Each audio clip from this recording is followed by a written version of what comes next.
Magawa tayo ng parol. Maraming bamboo dito.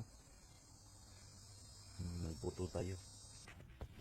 Yan o, nakakuha na ako para sa project natin. Ayan na yung bamboo stick natin. I-assemble na natin. Ayan o, may na-assemble na tayong dalawang identical na star. Magluming. Ayan na yung star natin. Star na parol.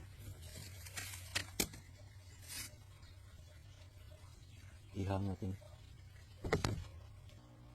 Ayan. To be continued. Lagyan natin ng decoration yan sa ilaw.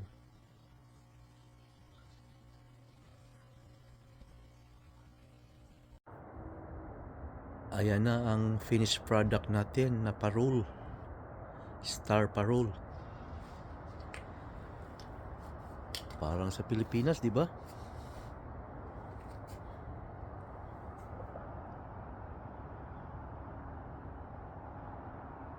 Ang ganda siguro tingnan sa malayo.